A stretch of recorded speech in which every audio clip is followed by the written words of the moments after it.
दोस्तों, अक्सर लोगों का ये मानना है कि जो कलाकार अपने बचपन में फिल्म जगत में प्रसिद्धि हासिल करते हैं, आगे जाकर जब वो बड़े हो जाते हैं तब फिल्मी दुनिया में उन्हें उतनी प्रसिद्धि नहीं मिलती जितना कि उन्हें बचपन में मिला था। और शायद ये कुछ हद तक सही भी है, लेकिन ऐसा सभी बाल कलाकार के साथ नहीं होता है। ऐसा सिर्फ उन्हीं के साथ होता है जो बचपन में तो काफी अच्छे दिखते हैं, लेकिन समय के साथ खुद को फिट और अपग्रेड नहीं कर पाते हैं। आज हम एक ऐसे ही अदाकार के बारे में बात करने वाले हैं जिसके मासूम से चेहरे पर 70 के दशक में लोग फिदा थे। जी हाँ दोस्तों, हम बात कर रहे हैं मास्टर राजू की, जिसने अपने बचपन में अपने मासूम चेहरे और अभिनय के दम पर लोगों के बीच लोकप्रियता हासिल की थी, लेकिन समय के साथ साथ वो अपने उस लोकप्रियता को बरकरार नहीं रख पाए। आज हम आपको इस वीडियो में मास्टर राजू के प्रारंभिक जीवन, करियर और निजी जीवन से रूबरू कराएंगे और ये भी बताएंगे कि क्यों मास्टर राजू बचपन के फेम को बरकरार नहीं रख पाए। तो जानने के लिए वीडियो के अंत तक बने रहें। अगर हम उनके प्रारंभिक जीवन की बात करें तो मास्टर राजू का जन्म 15 अगस्त 1967 में उस समय के बॉम्बे के टोंगरी में एक मिडिल क्लास फैमिली में हुआ था। उनके पिता का नाम यूसुफ आजनी है, जो पेशे से एक चार्टर्ड अकाउंटेंट थे, और उनकी माता का नाम मेहरुनिसा अजानी है, जो पेशे से एक स्कूल टीचर थी। मास्टर राजू का वास्तविक नाम फहीम अजानी है। राजू अपने फिल्मी करियर की शुरुआत बचपन में ही कर दिया था। उनके मासूम से चेहरे को लोग बेहद पसंद करते थे। उनके मधुर आवाज से लोग प्रभावित हो गए थे और बचपन के मास्टर राजू यानी फहीम अजनी उस समय दर्शकों के छोटे बच्चे के रूप में फेमस हो गए थे। और आज भी मास्टर राजू अपने चाइल्ड आर्टिस्ट के किरदार की वजह से जाने जाते हैं। जब वो 5 साल के थे तभी से वो फिल्मों और टेलीविजन धारावाहिकों से जुड़ गए थे। उन्होंने अपना पहला फिल्म बतौर चाइल्ड आर्टिस्ट साल 1972 में किया था, जिसका नाम था अमर प्रेम। वो बतौर चाइल्ड आर्टिस्ट अपनी दूसरी फिल्म परिचय में नजर आए थे, जो उसी साल 1972 में ही आई थी। अपने फिल्म परिचय के लिए गुलजार एक बाल कलाकार की तलाश कर रहे थे। उन्हें एक ऐसा बच्चा चाहिए था जिसने कभी काम न किया हो। जब वो परिचय फिल्म के लिए ऑडिशन देने पहुंचे तब वो महज 5 साल के थे। तब गुलजार ने उनसे बात करने की कोशिश की और वो रोने लगे। जब ऑडिशन देते समय वो रोने लगे तब उनके माता पिता को लगा कि उनको रिजेक्ट कर दिया गया, इसलिए राजू रो रहा है।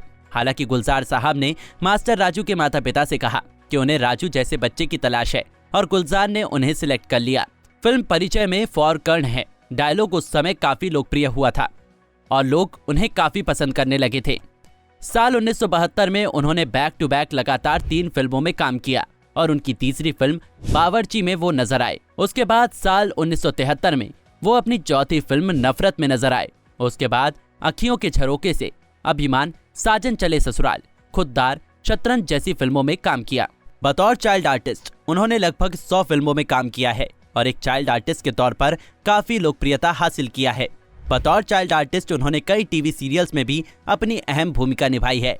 फिल्मों में धीरे धीरे जब मास्टर राजू को काम मिलना बंद हो गया तब उन्होंने टेलीविजन धारावाहिकों का रुख किया और टीवी सीरियल में काम करने लगे। 80 के दशक में डीडी नेशनल पर प्रसारित टीवी शो चुनौती में उन्होंने बतौर अभिनेता काम किया था। उसके बाद उन्होंने कई टीवी सीरियल में काम किया, जैसे साल 1994 में जी टीवी पर प्रसारित पॉपुलर टीवी शो जी हॉरर शो और साल 1995 में छोड़ो बात पुरानी टीवी शो और साल 1997 में प्रसारित टीवी शो आह में नजर आए। इन टीवी धारावाहिकों में उनको दर्शकों से अच्छा रिस्पांस मिला। दर्शकों ने उन्हें खूब प्यार दिया। उन्होंने करीब 15 से ज्यादा टीवी धारावाहिकों में अभिनय किया है और उसमें अपने अभिनय से लोगों का दिल जीता है।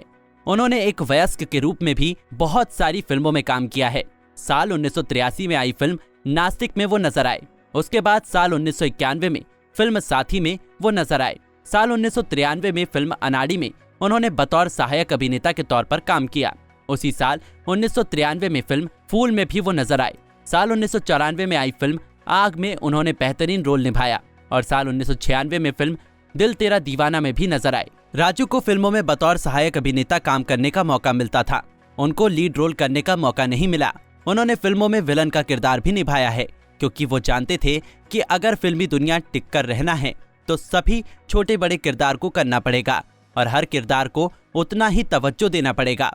उन्हें बड़ा और मुख्य यानी कि लीड रोल ना के बराबर ही मिलते थे, लेकिन जितने भी फिल्मों में उन्होंने काम किया उन सभी में उन्होंने अपनी भूमिका को बखूबी निभाया। उन्होंने बतौर चाइल्ड आर्टिस्ट और बतौर अभिनेता के रूप में करीब 200 से अधिक फिल्मों में काम किया है। साथ ही निर्देशन का काम करने में इंटरेस्ट दिखाया है। इन्होंने डबिंग का भी काम किया है। साल 2012 में उन्होंने ऑस्कर विजेता फिल्म द लाइफ ऑफ पाई के हिंदी डब संस्करण में सूरज शर्मा की भूमिका के लिए अपनी आवाज दी है। उन्होंने टीवी धारावाहिकों के साथ साथ सीआईडी जैसे पॉपुलर टीवी शो में भी काम किया है। वो 1970 के सबसे लोकप्रिय बाल कलाकार में से एक थे और अभी भी 70 के दशक में उनके द्वारा निभाई गई भूमिकाओं के लिए वो पहचाने जाते हैं। जैसा कि हमने आपको वीडियो के शुरू में ही बताया था कि उनका वास्तविक नाम फहीम अजानी था, लेकिन अब उनके नाम को मास्टर राजू के रूप में श्रेय दिया जाता है। दरअसल मास्टर राजू को बचपन में ये नाम 70 के दशक के मशहूर अभिनेता संजीव कुमार ने दिया था। संजीव कुमार मास्टर राजू को बचपन में राजू कहकर बुलाते थे और राजू के पहले लोग मास्टर लगाने लगे थे, तब से उनका नाम मास्टर राजू पड़ गया। लेकिन आगे चलकर मास्टर राजू ने अपने नाम को बदल लिया। हालांकि उनको राजू नाम संजीव कुमार ने दिया था, इसलिए उन्होंने मास्टर को हटाकर राजू के आगे श्रेष्ठा लगा दिया और अब वो राजू श्रेष्ठा के नाम से भी जाने जाते हैं। लेकिन वो बचपन की तरह एक वयस्क के रूप में वही प्रसिद्धि और आकर्षण हासिल नहीं कर पाए हैं। फिल्म एक्टर सुशांत सिंह राजपूत की मौत के बाद बॉलीवुड में नेपोटिज्म को लेकर उठ रहे सवाल पर एक इंटरव्यू के दौरान मास्टर राजू ने कहा कि मुझे नहीं लगता कि बॉलीवुड में नेपोटिज्म जैसी कोई चीज है, क्योंकि अगर नेपोटिज्म होता तो आयुष्मान खुराना और राजकुमार राव जैसे कलाकार इंडस्ट्री को नहीं मिलते। देखिए, मेरे हिसाब से फिल्में देखने वाली पब्लिक ही होती है, तो कौन पर्दे पर दिखेगा और कौन नहीं दिखेगा, इसका अंतिम फैसला तो पब्लिक ही करती है। इसलिए मैं नेपोटिज्म जैसी चीजों पर यकीन नहीं करता हूँ। उन्होंने ये भी कहा कि कोई भी कलाकार जब मुंबई में काम करने आता है तब उसे उसी वक्त अपने स्ट्रगल का एक समय निश्चित कर लेना चाहिए कि मैं इतने साल स्ट्रगल करूंगा और अगर मुझे काम नहीं मिला तो मैं ये सब काम छोड़कर दूसरा काम करूंगा। अगर हम उनके निजी जीवन की बात करें तो मास्टर राजू शादीशुदा है। उनकी पत्नी का नाम सीमा रोशन अजानी है। उनके भाई का नाम परवेज अजानी है, जो कि अमेरिका में रहते हैं। उनको 1976 में आई फिल्म चित चोर में उनकी भूमिका के लिए सर्वश्रेष्ठ बाल अभिनेता राष्ट्रीय फिल्म पुरस्कार से सम्मानित किया गया था और साल 1977 में किताब के लिए उनको फिल्म फेयर पुरस्कार से भी सम्मानित किया गया था। दोस्तों, 80 के दशक में मास्टर राजू का वो मासूम चेहरा जिसने अपनी छोटी सी उम्र में ही बड़ी कामयाबी हासिल कर दिया था, लेकिन वो अब वैसी कामयाबी हासिल नहीं कर पाए हैं। 55 साल के मास्टर राजू अब पंजाबी फिल्मों में निर्देशन का काम करने लगे हैं। आजकल वो अपने परिवार के साथ मुंबई में ही रह रहे हैं।